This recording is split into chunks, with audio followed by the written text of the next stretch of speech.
everyone. I am Jaman Oiko and welcome to our C++ Beginners Speak course by Dark Code.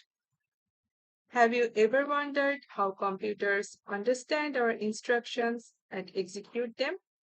The answer is with the help of programming languages. A programming language is a set of instructions so that computer can perform a specific task. We have many programming languages such as C, C++, Java, JavaScript, Python, PHP, C Sharp, and many more. Most of them are high level programming languages because they are relatively easier for humans to read and understand. But the computer cannot directly understand high level languages. So we need a compiler to translate our source code into machine level code that the computer can execute.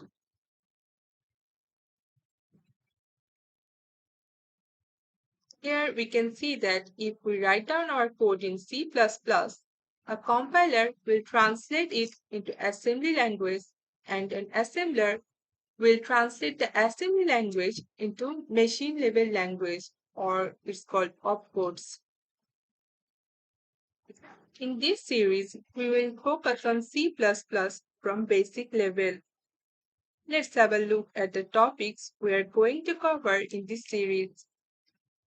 First, we will learn what is C++, how to set up C++ environment, and the basic structure of a C++ program. Then, we will learn variables and data types. Variables are used to store different types of data.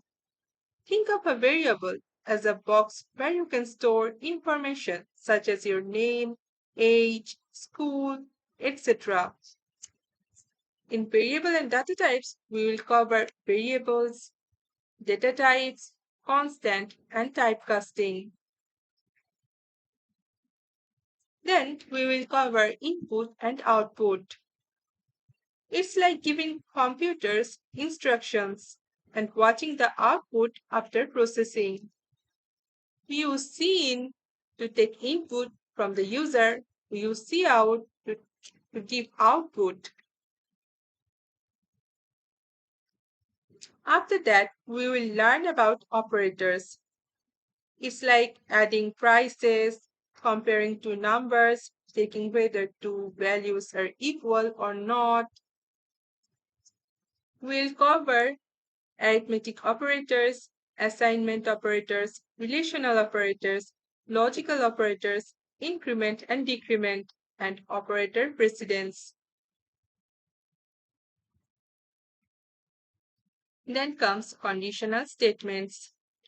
Think about a situation where you have to choose between two paths. If it is raining, you will take an umbrella, else you won't. We take help of if else if, nested if, or switch to apply condition in C++. Next, we have loops. We use loop to do the same task again and again. In loops, we will cover for loop, while loop, do while loop, break, continue, and nested loops. Then we'll have functions. We can think it as a reusable task. For example, once you know the steps for making your favorite noodles, you can follow the same steps whenever you want to make it. Similarly, function contain set of instructions so that we can reuse it.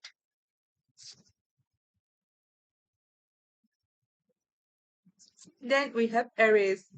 Imagine your teacher have to store the marks of 50 students in physics. Instead of using separate variables, he can store multiple related variables in one array.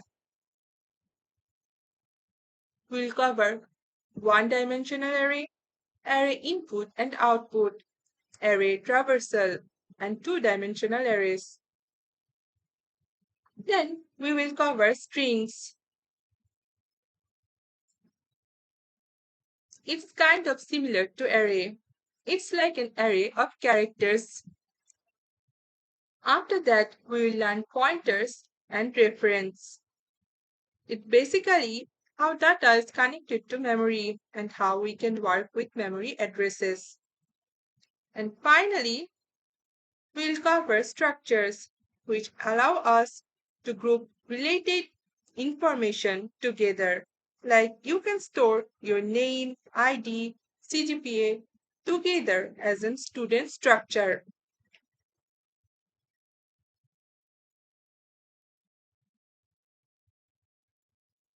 We will learn all of these concepts step by step. I will explain the concepts and then I will write down the codes. Hope you will learn a lot about C++ through this series. Thank you.